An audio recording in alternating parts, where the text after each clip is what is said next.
মাঠ পাম্পটি ক্যাপাসিটর পুড়ে কয়েলে কোনো কিছু চেনা যাচ্ছে না, এর জন্য একটি মিটার ব্যবহার করতেছি। মিটারটি বাজার মোটে রেখে প্রত্যেকটা তার ধরে দেখতেছি 2.3। এইটা হচ্ছে আমাদের একটা তার, এটা ধরে আমরা দেখতেছি 2.3 বা 4.3। আরেকটা হচ্ছে 3.1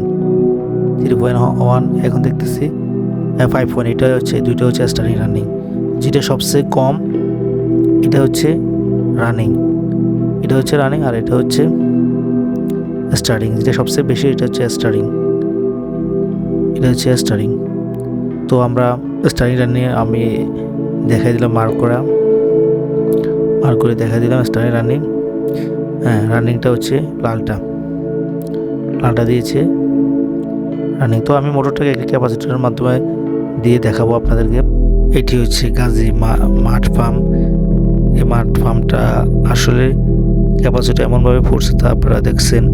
ক্যাপাসিটর পড়ার কারণে আপনার স্টার্টিং রানিং কমন যে কয়েলটা আছে, কয়েলের তারটা আছে, ওটা চেনা যাচ্ছে না। এই জন্য আমরা মিটারের সাহায্যে কয়েলের যে স্টার্টিং রানিং কমন যে তারগুলো আছে আমরা ছিঁড়েছি। যে দেখেন, এখন আমি 220 বলে তার দুইটা থাকে, একটা ফেজ একটা হচ্ছে নিউট্রাল। আমি এখন রানিংটা লাগিয়ে দিচ্ছি একটা মোটরের কয়েলে এক প্রান্তে কমন, আর এক প্রান্তে দিচ্ছি ক্যাপাসিটরের এক প্রান্তে, এটা রানিংয়ে আছে।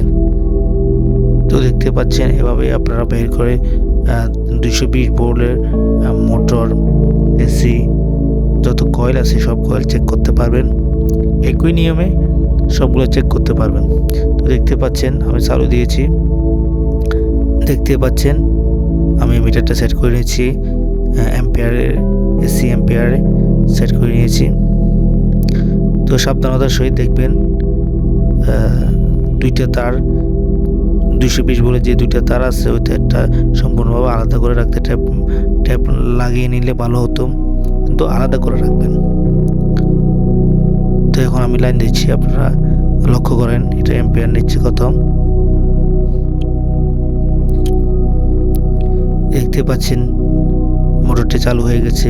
আমাদের কারেন্ট নিচ্ছে 2.21 অ্যাম্পিয়ার।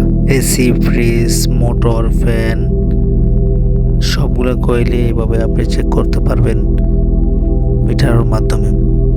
তো খুব সহজে আপনি বের করতে পারবেন।